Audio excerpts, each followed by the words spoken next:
CBS 성경교실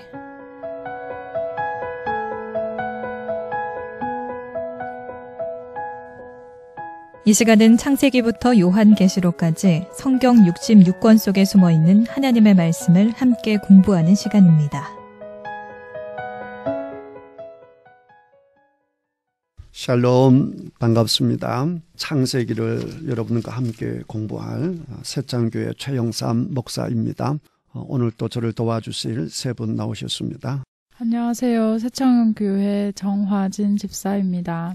안녕하세요. 새창원교회 구정혜 집사입니다. 새창원교회 임순섭 장로입니다. 네, 고맙습니다. 이제 몇 분 나오시니까 이제 좀 편안해지셨죠? 네. 오늘도 잘 부탁드립니다. 자, 오늘 창세기 3장 공부합니다. 지난 시간에 뱀, 사탄이 어떻게 아담과 하와를 무너뜨렸는지 그 부분에 대해서 우리가 말씀을 보았는데요. 한 가지 이 시간 좀 짚어볼 문제가 있습니다. 선악과는 누가 먹었죠? 먼저 먹은 사람이 누구죠? 아담. 선악과를 먼저 먹은 사람. 하와죠. 네. 그래서 이제 남자들이 이제 농담 삼아 좀 뼈가 있는 가시가 있는 말을 할 때가 있어요. 너 여자들 때문에 이 세상이 이렇게 어지러워졌다, 힘들어졌다 이렇게 얘기하는 경우가 있는데 그 말이 얼른 생각하면 맞을 수도 있는데 근데 성경을 자세히 보면 그렇게 말할 수 있는 게 아니에요. 보면 분명히 이제 먼저 먹는 거는 하와가 맞죠.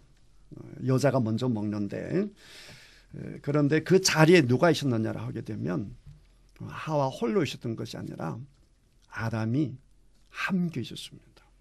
그거를 말씀을 통해서 우리가 확인할 수 있는데요.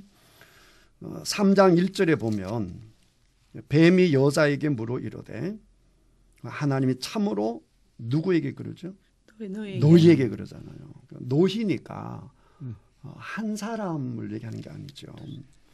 그 다음에 3장 3절에 보셔도 노희는 이렇게 되죠. 너희는 먹지도 말고 만지지도 말라. 그렇죠? 그 다음에 4절에 보게 되면 뱀이 여자에게 이르되 너희가 결코 죽지 아니하리라. 너희가 그렇잖아요. 그 다음에 5절에도 보게 되면 너희가 이렇게 얘기하는 것을 볼 수 있습니다.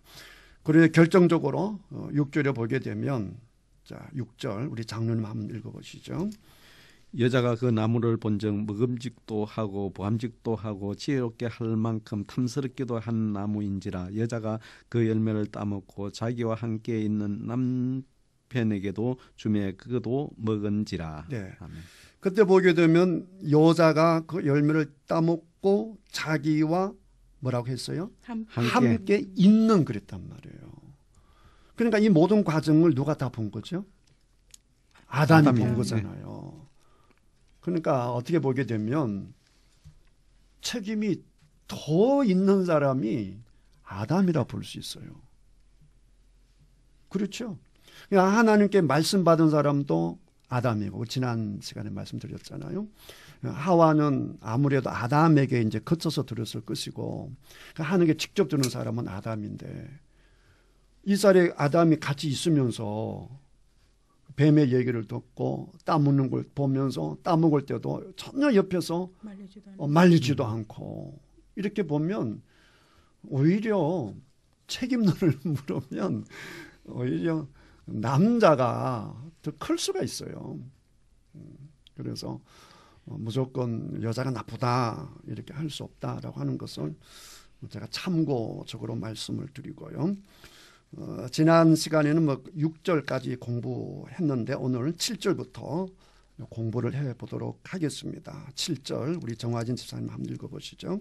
이에 그들의 눈이 밝아져 자기들이 벗은 줄을 알고 무화과 나무 잎을 엮어 치마로 삼았더라. 네, 뱀이 너희가 그 따먹으면 너희도 하나님 같이 되어서 이제 선악을 알게 되고 조금 말을 했는데 진짜로 따먹으니까 눈이 밝아지고 그랬죠. 지난 시간에 잠깐 말씀드린 것처럼 그때 눈이 밝아졌습니다. 그런데 이제 눈이 밝아졌는데 결론이 뭐냐라고 하게 되면 눈이 밝아져서 행복해지면 좋은데 눈이 밝아졌는데 결론적으로 말하면 행복해졌어요? 불행해졌어요? 불행해졌습니다. 불행해진 거죠. 그렇죠. 자, 이게 이제 7절을 가만히 보면 그들의 눈이 밝아져 자기들이 벗은 줄을 알고 무화과 나무 잎을 엮어 치마로 삼았더라 그랬잖아요. 치마를 제가 이제 원어로 찾아보니까 원래 뜻이 띠, 허리띠 이런 뜻이 있어요. 그러니까 이렇게 생각해 보세요. 말이 치마지. 그 무화과 나무 잎을 가지고 어떻게 했겠어요? 그냥 쭉 하고 배에다 끈을 묶었겠지. 그러니까 그 치마처럼 되지 않았겠어요. 이게 치마라고 하는 뭐 치마가 있었던 것도 아니고 어쨌든 간에 이제 그렇게 된 건데 문제는 왜 그렇게 했느냐는 거죠. 왜 이렇게 치마를 만들어야 됐느냐. 그들에게 감정이 어떤 감정이었을까요? 어떤 감정이 생겼으니까 이 치마를 했죠? 부끄러운 부끄러운 거죠. 부끄러운 거. 그런데 우리 이제 2장 마지막 절 보세요. 2장 마지막 절. 아담과 그의 아내 두 사람이 벌거벗었으나 부끄러워하지 아니하니라. 네. 여기는 뭐 하지 아니했다? 부끄러워하지 아니했다. 그런데 그 사탄의 얘기를 듣고 선악과를 따먹었더니 눈이 밝아졌는데 결론적으로 지금 어떤 상태가 돼버린 거예요? 부끄러운 상태가 돼버린 거예요. 이게 문제죠. 이제 부끄러우니까 이 부끄러움을 어떻게 하겠어요? 가려야 되는 거죠. 제가 전번에 그 2장 24절 25절 얘기하면서 하나님의 주례사 이러면서 얘기했잖아요. 부부 사이 뭐가 생기면 안 된다? 비밀. 부끄러운 일이 생기면 안 된다. 다시 말하면 비밀이 생기면 안 된다. 특히 부끄러운 일이 생기면 안 된다. 부끄러운 일이 생기기 시작하면 가리기 시작하고 가린다는 것이 숨기는 거 아닙니까? 그러니까 나는 나고 너는 너고 네가 모르는 것이 내가 있게 되고 이게 이제 부부 이 지구의 가장 핵심적인 가장 기본 이제 요소가 이제 부부인데 그 부부의 금이 가는 거죠. 부부 관계만 그런 게 아니죠. 모든 공동체가 그렇습니다. 가정의 공동체도 마찬가지고 교회 공동체도 마찬가지고 가리고 이게 되면 이게 문제라고요. 근데 이제 하나님 말씀을 어겼더니 눈이 밝아졌는데 이제 문제는 부끄러움이 생겼다라고 하는 것입니다. 이게 누구한테 부끄러운 거죠? 하나님. 잘 생각해 보세요. 누구한테 부끄러운 거예요 지금? 부끄러운데 누구한테 부끄러운 거예요 지금? 서로 자기네들끼리. 그걸 안 해봤어. 남편은 부인한테, 부인은 네. 남편한테. 자기네들한테. 그러니까 이게 아까 하나님 일단 하나님한테 죄를 범했으니까 하나님 앞에 해서는 아니 되는 걸 했으니까 하나님 앞에 부끄러운 것이 생겼겠죠. 그런데 이제 부부 사이에도 뭔가 모르지만 이제 부끄러움이 있는 거죠. 왜냐하면 죄를 좀 이따 나오겠지만 이제 죄를 범하고 나서 너와 사이에 벌써 이제 틈이 갈라지기 시작하고 이렇게 복잡하게 된 것이거든요. 어쨌든 이제 남녀 부부도 그게 있겠지만 1차적으로는 하나님이 더 문제겠죠. 하나님이 하지 말아야 되는 것을 했으니까 그걸 어디서 알 수 있느냐 하면 그거를 이제 8절에서 알 수 있단 말이에요. 8절에서 8절 우리 장면 한번 읽어보시죠. 그들이 그날 바람이 불 때 동산에 거니시는 여호와 하나님의 소리를 듣고 아담과 그의 아내가 여호와 하나님의 낯을 피하여 동산 나무 사이에 숨은지라. 네, 이제는 숨습니다. 그죠? 2장에서 에덴 동산에서 죄를 안 범한 상태라고 한다면 하나님의 발자국 소리가 들리든지 하나님의 휘파람을 불고 오시는 소리가 들리든지 어쨌든 하나님의 임재가 느껴졌다라고 하면 어떻게 했겠어요? 숨을 풀려고. 그냥 쭉 달려나갔죠. 달려나갔죠. 좋으니까 얼마나 기쁘게 달려갔겠어요. 그런데 그게 없어져 버렸잖아요. 이제 부정적인 것도 문제지만 긍정적인 것이 다 이제 소멸돼 버리는 거예요. 이제 부부도 그렇죠. 이제 막 결혼해서 좋을 때는 못 봐서 아프죠. 보는 것이 행복이죠. 볼수록 좋죠. 그렇지 않습니까? 볼수록 좋은 건데. 그래서 뭐 목소리만 들려도 쭈르륵 가서 뭐 자기야 그러고 뭐 오빠야 그러고 막 좋아서 어쩔 줄 모르잖아요. 이제 그게 이제 정상적인 관계 돼야 되는 것이거든요. 그게 에덴 동산 아니겠습니까? 어떤 공동체이든지 간에 구성 요소가 왔다. 그러면 쪼르륵 달려가서 기쁘게 달려가서 얼굴을 보고 손을 잡고 뭐 여자들 같은 거는 팔짝팔짝 활짝 뛰면서 인사를 나누고 이래야 에덴 동산이 아니겠느냐 말이에요. 근데 딱 선악과를 딱 따먹고 나니까 당장 생긴 게 뭐냐라고 하게 되면 하나님이 얼마나 아담과 하와를 사랑했습니까? 그렇죠? 또 아담과 하와가 얼마나 하나님이 좋았겠어요. 그 좋은 관계가 완전히 깨져버린 거죠. 숨어야 하고 숨는 이유가 또 뭐냐? 두려우니까. 두렵고 부끄럽고 뭐 여러 가지 감정이 있는데 중요한 것은 숨어야 한다라고 하는 것이죠. 죄가 무서운 거예요. 부부관계도 숨어야 된다, 뭐 가려야 된다라고 하게 되면 벌써 병이 생긴 거예요. 그걸 빨리빨리 캐치해야 되는데 숨습니다. 뭐 그 숨을 수 있나요? 자, 9절 보시면 우리 9집 읽어보시죠. 여호와 하나님이 아담을 부르시며 그에게 이르시되 너가 어디 있느냐. 예. 자, 숨었으니까 하나님은 알겠어요, 모르겠어요? 하나님인데 숨어서 모를 리가 있겠어요? 다 아시지. 예. 하나님은 전능하신 분인데 전지라고 하는 것은 전부 다 안다라고 하는 뜻인데. 나는 아담이 모른다.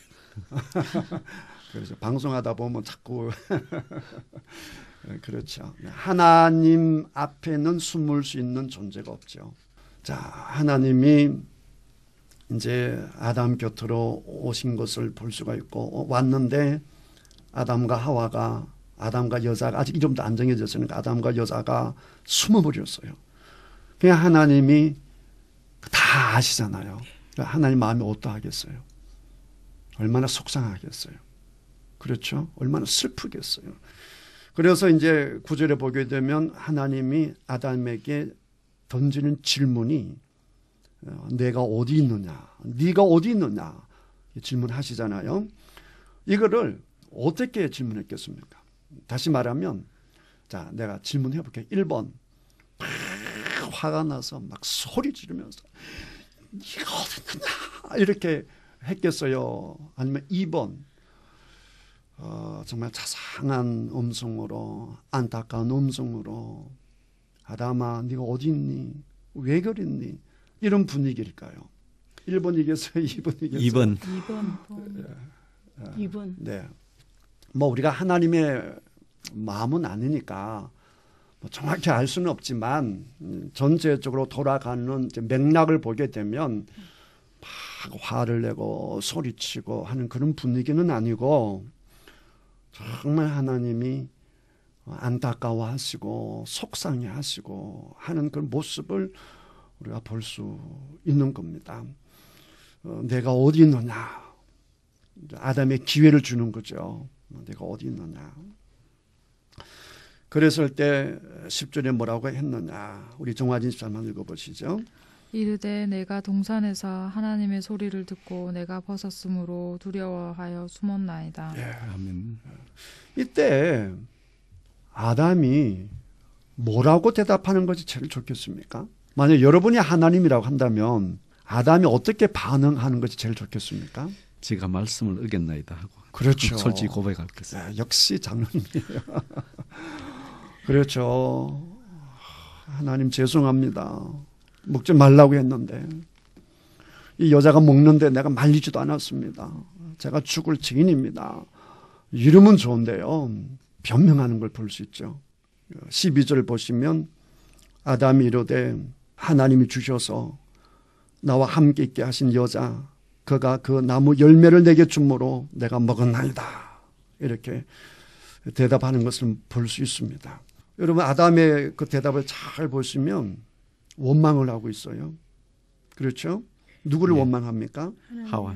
네. 하나님도 원망하고 하와도 원망하는 것을 볼 수 있습니다. 하나님이 주셔서 하나님도 원망이죠. 하나님이 안 주셨으면 그 말 아닙니까? 하나님이 안 주셨으면 이 여자도 없을 것이고 그렇다고 한다면 내가 숨고 도망가고 두려워할 이유도 없는데 하나님이 괜히 그냥 이 여자 주셔서 이거 원망하는 거잖아요. 벌써 죄가 들어오니까 그 지혜가 어느 쪽으로 발휘되느냐라고 하게 되면 부정적으로 발휘되는 거예요. 그러니까 지혜가 있다라고 좋은 게 아니고 지식이 있다라고 좋은 것이 아니라 그 지혜와 지식이 어디에서 활용이 되고 어느 쪽으로 기우느냐가 중요하지. 정말 지혜 있고 지식 있는 사람이 정말 파괴 쪽으로 사용하게 된다면 그 지혜와 지식은 차라리 없는 것이 100분 낫죠. 보면 참 안타까운 것을 볼 수 있는데요. 그런데 우리 좋으신 하나님 보세요.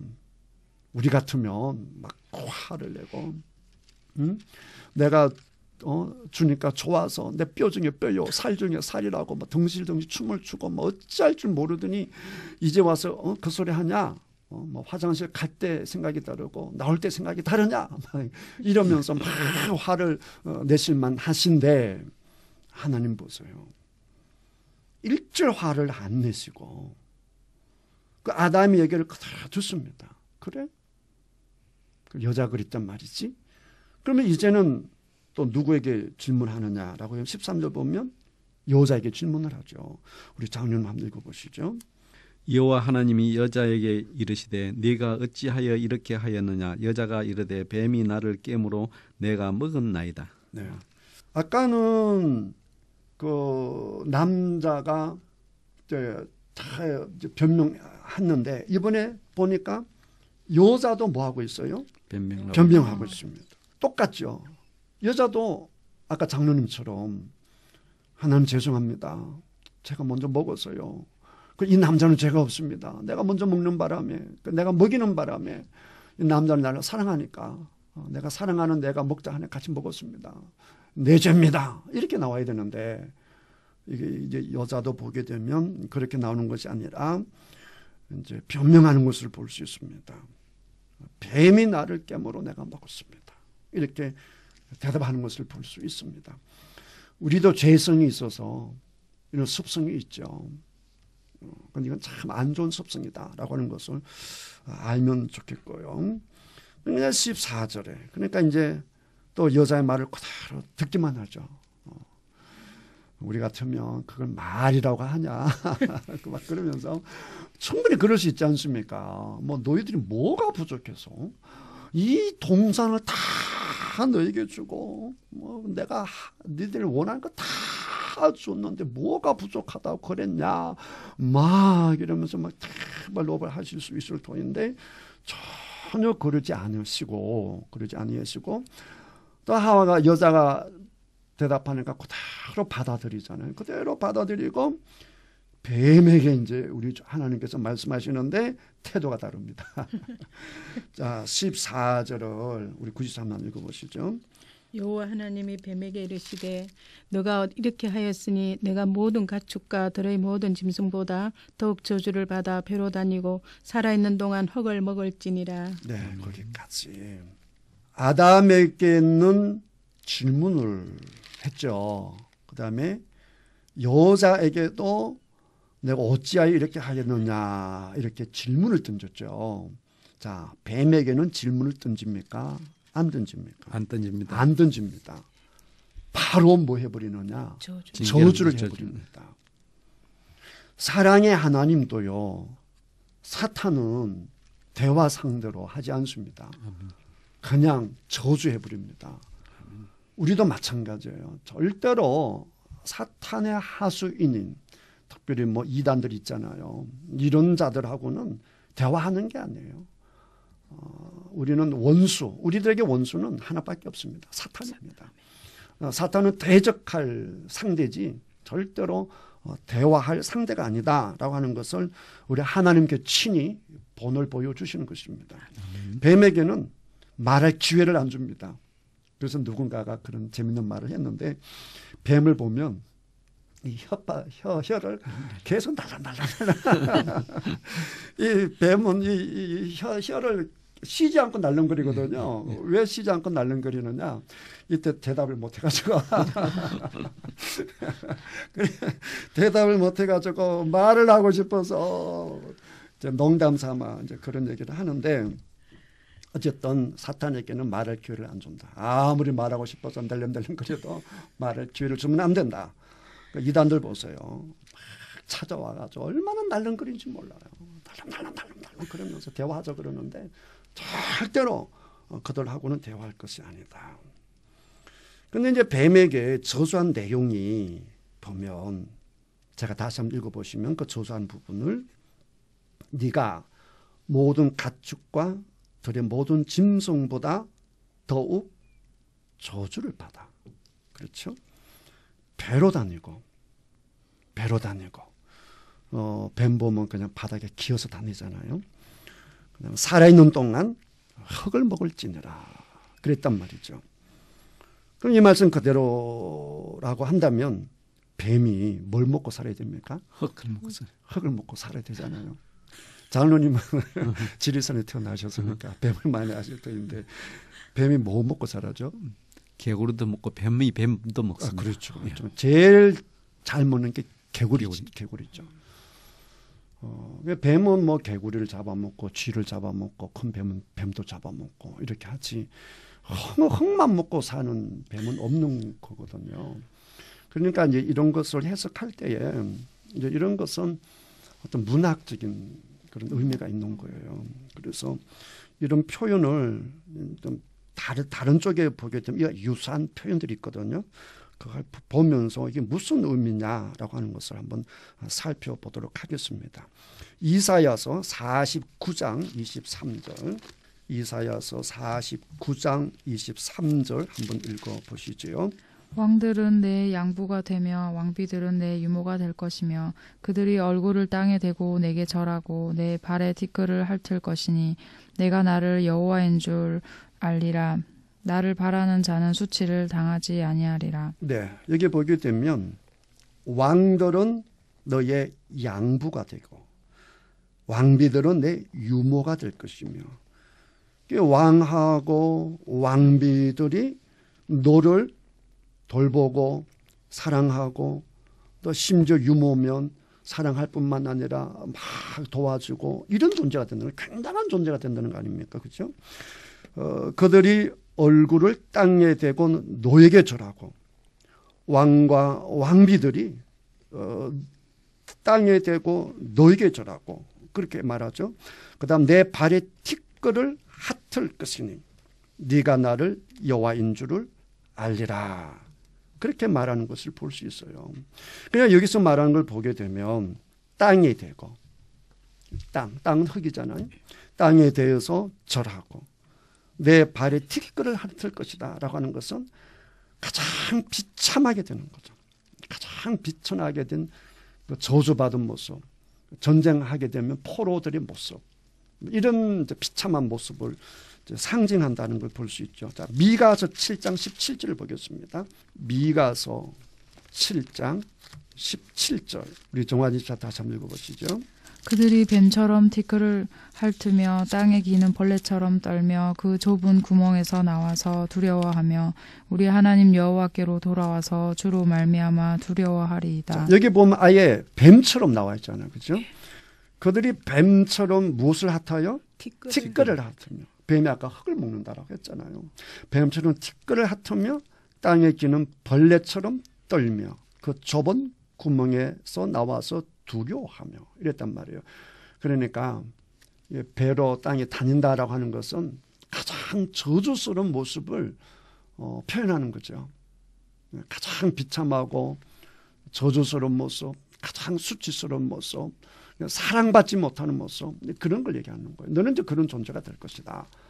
그렇게 이제 이해를 하시면 아 이게 저주구나. 그렇죠. 모든 짐승 중에서 가장 비참한 존재가 될 것이다 라고 하는 그런 저주의 말씀이다 라는 것을 볼 수 있습니다. 그 다음에 이제 다시 본문에 와서 창세기 3장으로 다시 돌아와서 14절은 저주의 말씀인데 15절도 보게 되면 저주의 말씀이거든요. 그렇죠. 이제 뱀에게 저주하는 말씀이니까. 그런데 14절과 달리 15절은 굉장히 중요한 말씀입니다. 이게 저주의 말씀인 동시에 이 속에 아주 중요한 어떤 의미가 있습니다. 15절을 우리 93만 읽어보시죠. 내가 너로 여자와 원수가 되게 하고 내 후손도 여자의 후손과 원수가 되게 하리니 여자의 후손은 내 머리를 상하게 할 것이요 너는 그의 발꿈치를 상하게 할 것이니라 하시고. 아멘.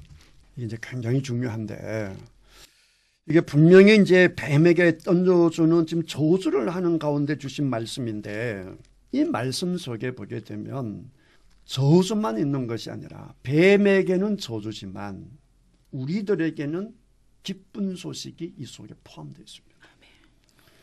그래서 15절을 최초의 복음, 그래서 원시 복음 이렇게 이제 신학적으로 말하는데요. 프리무스 에반젤리움 이렇게 해서 최초의 복음 이렇게 이제 봅니다. 그러니까 이 3장 15절은 이제 굉장히 이제 중요한 이제 구절이 되는데 15절 제가 다시 보면 내가 하나님이시죠. 너가 누굽니까? 뱀이죠. 사탄이죠. 여자와 원수가 되게 하고 너의 후손도 여자의 후손과 원수가 되게 하리니 이랬는데 자 잠깐 저를 한번 보시고 한번 생각해 보세요. 선악과를 따먹으면 어떻게 되는 거죠? 원래 하나님이 선악과를 따먹으면 어떻게 될 것이다? 죽는다. 반드시 죽는다 그랬단 말이에요. 그러니까 지금 여자가 선악과를 따먹었어요? 안 따먹었어요? 따먹었습니다. 따먹었죠. 그럼 죽어버리면 후손이 있어요? 없어요? 없습니다. 없죠. 감이 잡힙니까? 그러니까 이 여자가 죽어버리면 후손이 나올 수 있어요? 없어요? 없습니다. 없는 거죠. 벌써 이 속에 벌써 뭐가 포함되어 있는 거예요? 하나님이 여자를 뭐 하겠다? 용서해주고 후손을 주겠다. 용서한다는 의미가 이미 들어가 있는 거죠. 왜냐하면 먹으면 정령 죽으리라 그랬거든. 마스터거든요. 반드시 죽는 것이거든요. 죽어 끝나버려야 되는 거예요. 끝나버려야 되는데 하나님 끝내지 않는 이어가는 하나님의 말씀이 벌써 누구의 후손? 여자의 후손으로 나타나는 거잖아. 뭐 원래는 죽어버려야 되는 건데. 그렇죠. 죽어버려야 되는데 당장 죽이는 것이 아니라 근데 이 죄를 지은 이 여자를 붙들고 누구를 만들어 나가겠다? 후손을 이어가겠다는 것이죠. 벌써 그게 복음이 들어가 있는 거죠. 그게 들어가 있는 것이고 그 다음에 보게 되면 여자의 후손은 너 머리를 상하게 할 것이요 너는 그의 발꿈치를 상하게 할 것이니라 라고 해서 신학자들이 이 말씀은 우리 예수님에 대한 예언의 말씀이다 이렇게 많이 보거든요. 갈라디아서 4장 4절을 한번 찾아보도록 하겠습니다. 로마서, 고린도 전후서 다음에 갈라디아서예요. 갈라디아서 4장 4절을 보시면 4장 4절 우리 장로님 한번 읽어보실까요? 때가 참에 하나님이 그 아들을 보내사 여자에게서 내게 나게 하시고 그죠? 여자에게서 나게 하시고 율법 아래에 나게 하신 것은 네네 거기까지. 자 때가 참에 하나님이 그 아들을 보내사 누구에게 나게 하시고 여자에게 나게 하시고 요거를 좀 해석을 잘 하셔야 되는데 여자에게서 안 나는 사람이 있습니까? 모든 사람은 다 여자에게서 나는 거죠. 장로님도 어머님한테서 나신 거죠. 예. 저도 그렇거든요. 그러니까 이 땅에 있는 모든 사람은 전부 다 여자에게서 나는 거죠. 근데 여기서는 굳이 여자에게 나게 하셨다라고 하는 것은 좀 다른 의미가 있어요. 좀 다른 의미. 어떤 의미가 있느냐를 하게 되면 일반적으로 아기를 낳을 때 보게 되면 이제 엄마 아빠가 만날 때에 그 자녀가 나오잖아요. 그런데 우리가 아는 것처럼 예수님은 그 우리가 생각하는 남자 없이 성령님으로 성령님의 도우심으로 성령님께서 함께 하심으로 여자의 몸을 빌려서 그러니까 남자 없이 순수하게 누구만을 통해서 여자만을 통해서 낳은 이제 아기죠. 그러니까 이게 그런 의미란 말이에요.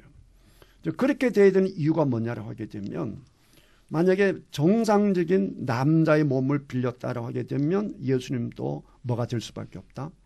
죄인이 될 수밖에 없는 거예요. 왜냐하면 우리는 다 그 아담과 하와가 지은 그 죄의 유전을 다 가져와서 우리는 다 죄를 이제 가지고 태어난 그걸 이제 원죄스리라 그러잖아요.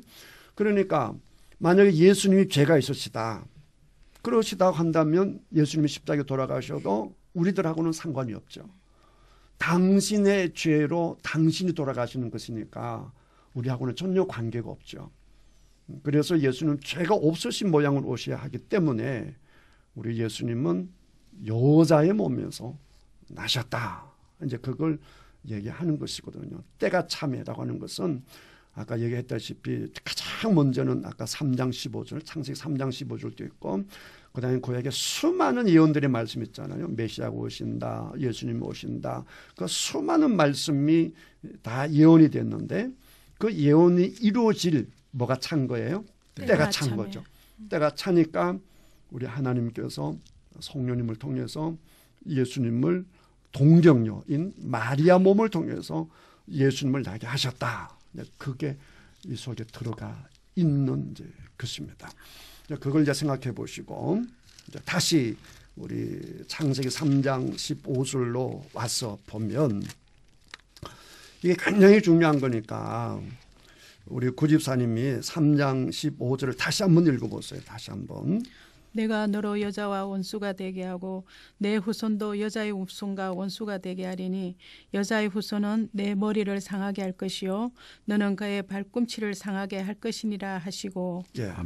그러면 여기에서 여자의 후손이 내 머리를 상하게 할 것, 너의 머리를 상하게 할 것이다라고 했는데 여자의 후손은 가장 여기 합당한 인물이 누가 되겠습니까? 뱀.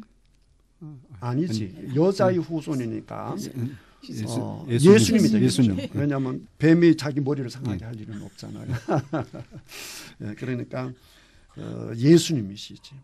예수님이 머리를 상하게 한다. 머리를 상하게 한다는 것은 치명적인 것이죠. 그렇죠. 치명적인데 이게 이제 언제 이것이 이루어집니까? 예수님이 십자가에 못 박히시고 부활하심으로 예수님께 십자가에 못 박히시고 부활하심으로 죽으시면서 살아나심으로 죽음에서 살아나심으로 사탄이 우리를 위협할 때 보게 되면 율법을 이제 죄를 범하게 해서 죄를 범하게 되면 이제 우리가 뭘 받아야 되죠? 죄값을 받아야 되는 거죠. 그 죄의 값은 뭐가 됩니까? 사망이잖아요. 그러니까 사람들이 두려워하는 이유가 뭐냐라고 하게 되면 죽을까 봐 두려워하는 것이거든요. 그러니까 이 사탄이 가지고 있는 가장 강력한 무기가 뭐냐라고 하면 우리가 두려움을 주는 건데 두려움을 줄 수 있는 최고의 무기는 뭐냐? 그게 죽음이란 말이에요. 그 죽음 앞에는 다 벌벌 떠는 거 아니겠습니까? 그런데 사탄이 가지고 있는 그 최후의 무기, 핵폭탄 같은 것을 예수님께서 완전히 무효화시켜버린 거예요. 그걸 부셔버린 거예요. 그게 뭐냐? 예수님께서 죽으시면서 뭐 하셨다? 부활하셨단 말이에요. 부활하심으로 그 사탄이 가지고 있는 그 가장 강력한 무기로 완전히 박살내버린 것이죠. 그게 이제 가장 이제 중요한 이제 의미가 이제 되겠습니다. 그러니까 지금은 사탄이 지금도 작용하지만 사실은 이미 치명적인 공격을 받은 상태이기 때문에 지금 사탄은 그렇게 강력하지 못하다. 그러나 강력하지 못하다라고 해서 우리들에게 지고 하는 그런 존재는 아니고 여전히 사탄은 힘이 있고 우리하고는 차원이 다른 그런 능력도 있고 지혜도 있고 아주 교묘하다라고 하는 거에 대해서는 우리가 항상 기억해야 된다. 그러나 그는 이미 치명적인 공격을 받은 상태이기 때문에 이제 마지막 몸부림을 친다. 이렇게 보는 게 맞아요. 그러니까 사탄이 아무리 대단하다라고 해도 하나님 앞에 예수님 앞에는 아무것도 아니다라고 하는 사실을 우리가 항상 기억해야 될 줄 믿습니다. 아멘. 자, 여기 보게 되면 근데 그게 이제 그걸 기본으로 놓고 보게 되면 이제 3장 15절을 몇 번 읽었으니까 대충 얘기를 나누었으니까 이제 크게 보게 되면 두 종류의 이제 사람이 있는 거죠. 하나는 뱀의 자손이고 하나는 여자의 자손이죠. 그렇죠? 그러니까 여자의 자손은 이제 예수님과 관계된 것이라 볼 수 있으니까 결국 사람은 엄격히 나누면 두 종류로 나눌 수가 있다. 이렇게 볼 수가 있어요. 그렇죠? 두 종류 나누어져서 내가 뱀의 사탄의 자손으로 사탄의 하수인으로 사느냐 아니면 하나님의 자녀로 하나님의 하수인으로 사느냐 이걸 우리가 이제 생각하고 우리는 항상 어느 쪽에 살아야 겠습니까? 하나님의 쪽에 살아야 여자의 후손 쪽에 들어가야 되겠지요. 여기에 관련된 말씀을 우리 한번 보도록 하겠습니다. 요한복음 8장을 한번 보겠습니다. 44절을 한번 보겠습니다. 요한복음 8장 44절. 우리 정화진 집사님 한번 읽어보시겠어요? 너희는 너희 아비 마귀에게서 났으니 너희 아비의 욕심대로 너희도 행하고자 하느니라. 그는 처음부터 살인한 자요 진리가 그 속에 없으므로 진리가 서지 못하고 거짓을 말할 때마다 제 것으로 말하나니 이는 그가 거짓말쟁이요 거짓의 아비가 되었습니다. 네. 아멘. 그러니까 여기서 너희는 뱀의 자손이겠어요? 여자의 자손이겠어요? 뱀의 자손이죠. 그러니까 예수님이 공격하는 거 아니겠어요? 그러니까 너희 아비가 누구예요? 마귀니까. 마귀 자손이지. 그러니까 뱀의 자손이라 볼 수 있는 것이죠. 그렇죠? 뱀의 자손이 있는 거죠. 아비는 마귀예요. 그런데 이 너희는 누구냐? 이 너희는 누구냐라고 하게 되면 31절 보시면 31절 보시면 그러므로 예수께서 자기를 믿은 유대인들에게 이르시되 이렇게 말씀했잖아요. 그냥 8장을 쭉 읽어보게 되면 유대인들하고 쭉 대답하는 것을 볼 수 있어요. 유대인들하고. 그 아까 예수님이 이제 44절에서 너희는 너희 아비 마귀에게서 났다 이렇게 얘기를 하니까 48절 보세요. 48절 우리 장로님 한번 읽어보실래요? 유대인들이 대답하여 이르되 우리가 너를 사마리아 사람이라 또는 귀신 들렸다 하는 말이 옳지 아니하느냐. 네, 그러니까 너희는 유대인들이죠. 유대인들. 그렇죠? 우리 예수님이 유대인들을 향해서 너희가 누구 자식이라고? 마귀 자식이다. 그러니까 펄쩍 뛰는 거죠. 유대인들은 전부 다 누구의 자손이라고 생각합니까? 유대인들은 누구의 자손이라고 생각합니까? 그렇죠. 하나님의 자손. 네. 예수님이 하나님이니까 하나님의 자손 혹은 그들의 조상이 누구죠? 아브라함. 아브라함이니까 아브라함의 자손. 아브라함의 자손이라 하는 말은 다른 말로 하나님의 자손이라는 뜻이거든요. 그냥 그렇게 생각하는 그들을 향해서 지금 예수님께서 너희 누구의 자손이라고 얘기하고 있는 거예요? 지금 마귀의 자손. 마귀의 자손이라 이렇게 하니까 열을 받겠어요, 안 받겠어요? 열 받으니까 그럼 니는 이러면서 하는 말이 방금 읽으신 것처럼 48절 보세요.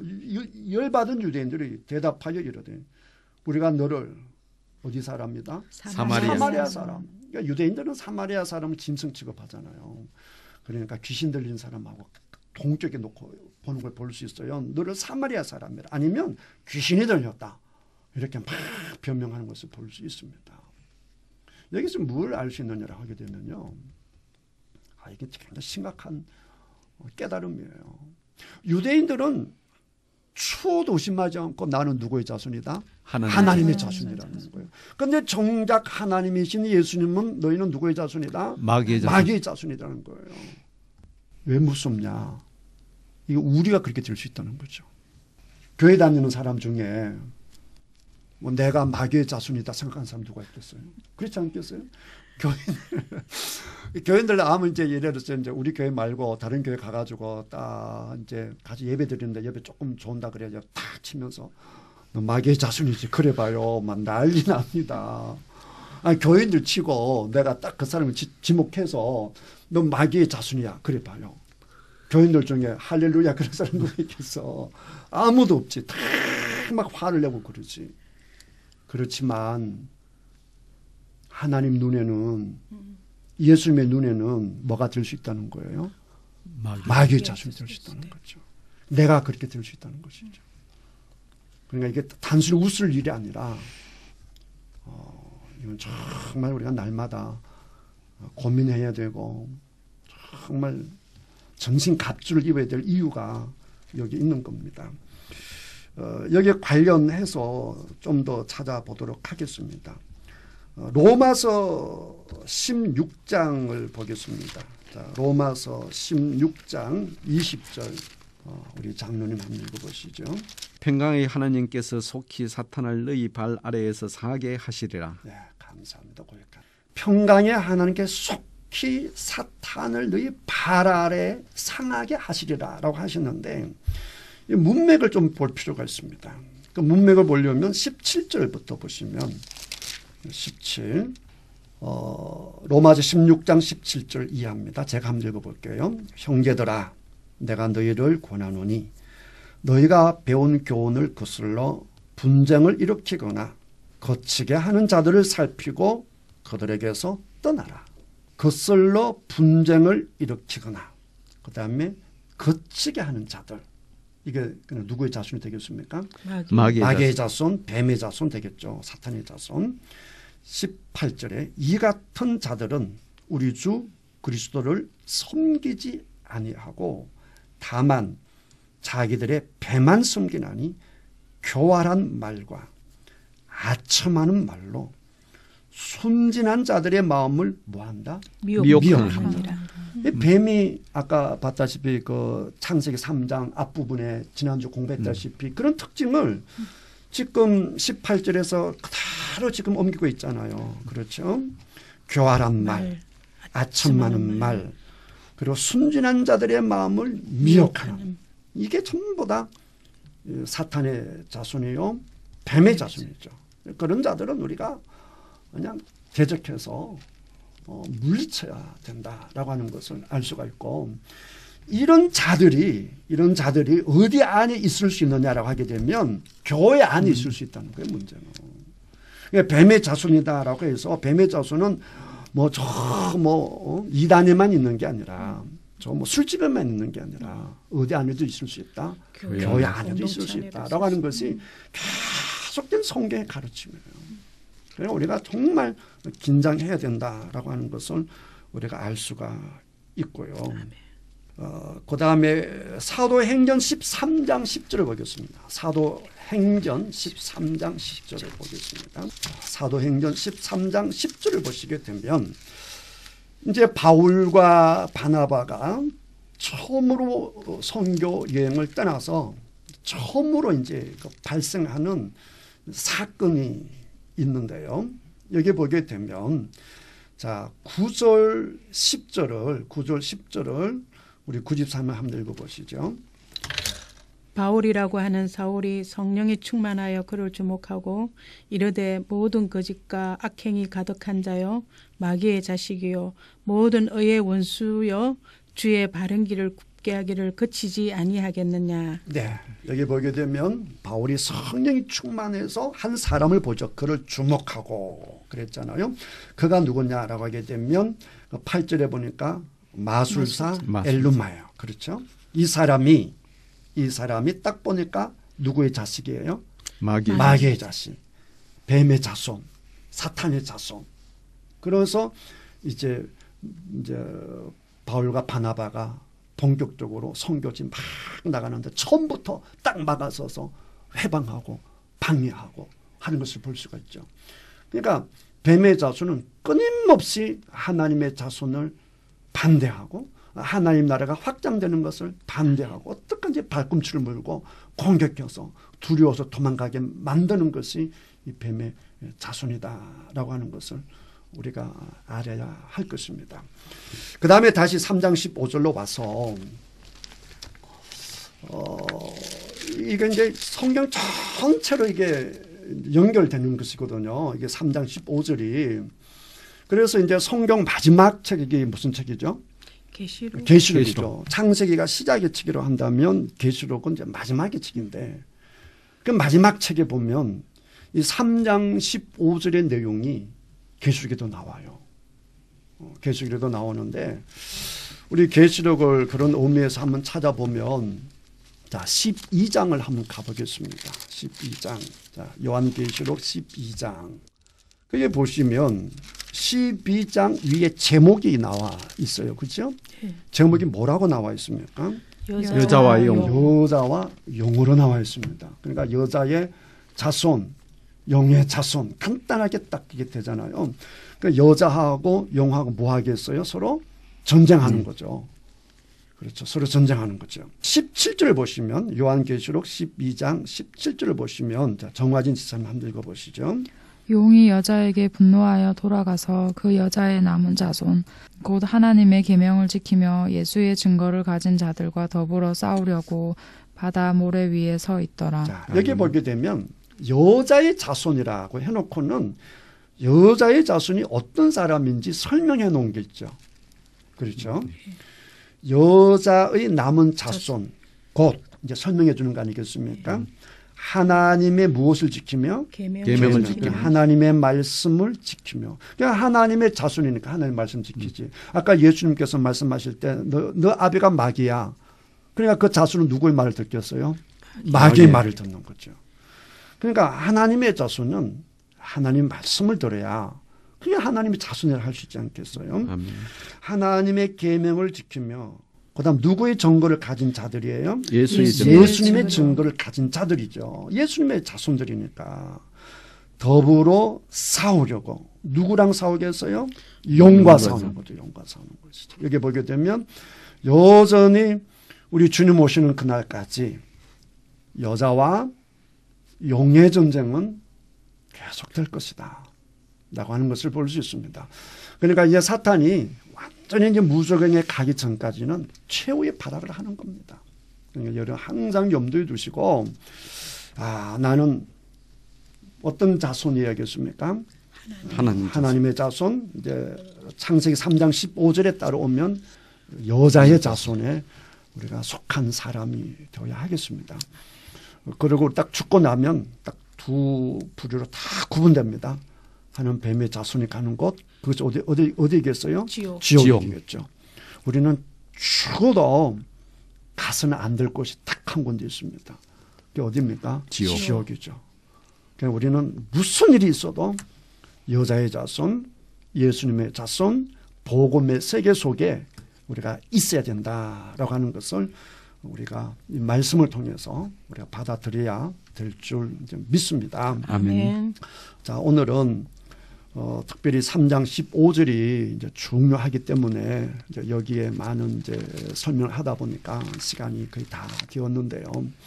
여러분 이 말씀을 꼭 이제 기억하시고 그 다음에 참고적으로 보면 성경에는 이제 여자에 대해서 이제 오늘도 보게 되면 자, 두 가지 개념이 나와요. 하나는 뭐냐라고 하게 되면 벌써 3장 15절에서 두 가지 개념이 나오는데 자, 하나는 뭐냐라고 하게 되면 여자가 먼저 무엇을 따먹죠? 선악과를 따먹잖아요. 그러니까 아까 얘기했다시피 남자들이 농담으로 여자들 향해서 너 때문에 얘기하는 그런 부정적인 의미가 있어요. 이게 성경 전체로 그래요. 그래서 성경에 보게 되면 여자에게 부정적인 의미가 있습니다. 부정적인 의미. 그래서 요한계시록 17장 18장에 가보면 어떤 얘기가 나오느냐 하게 되면 큰 성 바벨론 성이 나옵니다. 그 성을 뭐라고 지칭하느냐라고 하게 되면 엄란한 여자 해서 음녀라 이렇게 나옵니다. 그러니까 그게 부정적인 의미죠. 부정적인 의미. 그러니까 성경에는 이제 부정적인 의미가 있고 아까 보았던 긍정적인 의미가 있는데 벌써 이 창세기 3장 안에 벌써 그 두 가지가 벌써 교체하는 것을 볼 수가 있어요. 그래서 성경을 볼 때는 지금 이 여자가 좋은 의미냐 아니면 부정적인 의미냐 그걸 이제 분간해서 보셔야지 여자로 해가지고 무조건 좋은 의미로 봐서도 안 되고요. 또 무조건 나쁜 의미로 봐서도 안 되고 성경 전체를 보게 되면 좋은 의미와 나쁜 의미가 있다. 잠언서 읽어봐도 그래요. 잠언서 읽어봐도 좋은 의미는 뭐냐를 하게 되면 우리들에게 생명을 주고 우리들 따뜻하게 하고 우리에게 희생을 하고 좋은 의미가 있습니다. 그런가 하면 부정적인 의미가 있어요. 우리를 유혹하고 무너뜨리고 죽게 만드는 그런 음료의 그런 개념도 있어요. 그러니까 항상 그 양자를 생각하면 되겠습니다. 자, 오늘 말씀을 이제 우리가 보셨는데 하나님의 사랑하는 하나님 모습, 아담과 하와에게 따뜻하게 죄를 지었지만 따뜻하게 가는 모습을 볼 수가 있고, 그 다음에 뱀에게는 바로 저주하는 모습을 볼 수 있는데요. 그 다음에 이제 3장 15절에서 원시 복음에 대한 말씀을 나누었는데, 여러분 오늘 말씀을 듣고 깨달은 바 또 새롭게 결단하는 바가 있으면 나누고 오늘 마치도록 하겠습니다. 우리 장로님부터 말씀을 하실까요? 예, 저는 오늘 말씀을 통해서 그 새롭게 깨달은 점이 있습니다. 네. 그 우리가 기도할 때 보통 지혜를 달라고 기도하는데 네, 지혜 중에서도 부정적인 지혜가 그렇죠. 있고 긍정적인 지혜가 있는데 네, 우리는 부정적이다 긍정적이를 따지지 않고 지혜를 달라고 하는데 앞으로는 긍정적인 지혜를 달라고 기도해야 될 것 같습니다. 적용이 너무 멋있습니다. 박수 한번 칩시다. 우리 정하진 집사님. 네, 저는 아담이 하나님께 이제 변명하는 모습을 네, 봤는데 네. 저도 이제 어떤 이제 일을 겪을 때 네. 하나님께도 솔직하게 하고 나와 이제 그 상대방에게도 변명하지 말고 내가 잘못한 게 있으면 이제 잘못했다고 시인하는 그런 모습이 되어야겠다고 생각했습니다. 아주 훌륭합니다. 우리 부 집사님. 네, 저는 창세기 3장 15절을 깨달으면서 제가 썰렁 치매가 온달지라도 다 잊어버리난지라도 네, 네. 나를 위하여 십자가에 지신 예수님은 꼭 잊어버리지 말고 끝까지 하나님의 사람으로 쓰임받다가 천국 가겠습니다. 아멘. 아멘. 그게 제일 중요하죠. 오늘도 너무너무 감사하고요. 지금까지 애청해 주신 여러분들에게도 진심으로 감사드립니다. 감사합니다. 감사합니다.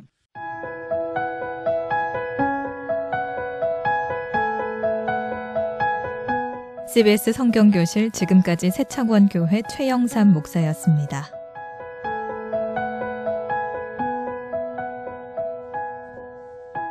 창세기부터 요한계시록까지 성경 66권 속에 숨어있는 하나님의 말씀을 함께 공부하는 CBS 성경교실은 여러분과 함께 만들어갑니다. 이 수업에 참여하고자 하시는 분은 전화 055-224국에 5600번 224-5600 경남 CBS로 연락하시기 바랍니다.